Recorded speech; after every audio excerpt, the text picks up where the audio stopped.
एक दीदी हैं रिद्धिमा शर्मा, जरा आप उनकी वीडियो क्लिप देखिए।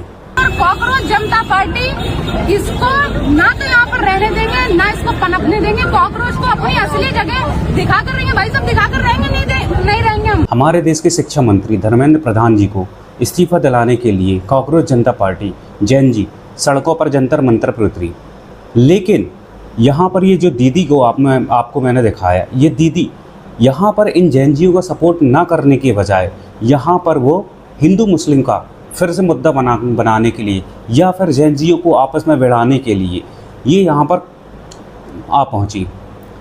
इन्हें ये नहीं समझ में आया, ये कभी शिक्षा के बारे में कभी नहीं बोलती। इनको हिंदू मुस्लिम करा लो। नीट पेपर लीक हो गया, नीट पेपर के बारे में आज तक कुछ नहीं बोला इसने, लेकिन इनको हिंदू मुस्लिम करा लो। एसएससी जीडी का पेपर लीक हुआ, खुलेआम एसएससी जीडी का पेपर लीक हुआ, लेकिन इनको हिंदू मुस्लिम करा लो।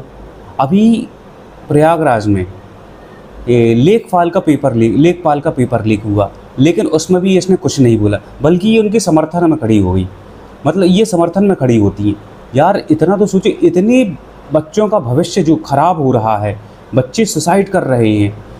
ये जो हमारे भारत की जो शिक्षा नीति है इतनी घटिया है।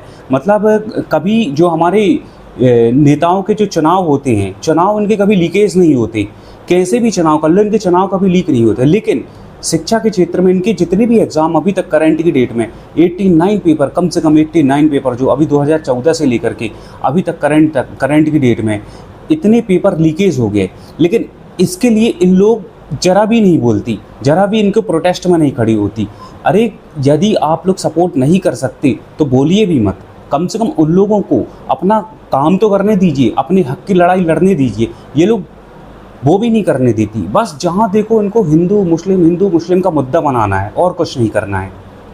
एक चीज़ है, इनके दिमाग में दिमाग बिल्कुल भी नहीं है, बिल्कुल भी नहीं, सिर्फ गोबर भरा हुआ है। ये हमेशा गोबर भरी बातें करती हैं, इसीलिए तो इन्हें क्या बोलते हैं, कुछ इनका नाम दिया गया है, इसे मैं बोलना नहीं चाहता हूँ, वो सही बोला गया है इनके बारे में, ये हैं भी उसी लायक।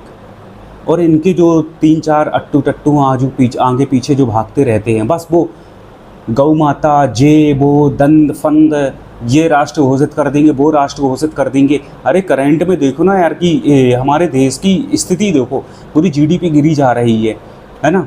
देश की हालत इतनी गंभीर होती जा रही है, महंगाई इतनी ज़्यादा बढ़ती जा रही है, बेरोजगारी चरम सीमा पर है। इस विषय पर बात कर लो ना। और यही लोग पूरे देश का माहौल ख़राब करके रखे हैं।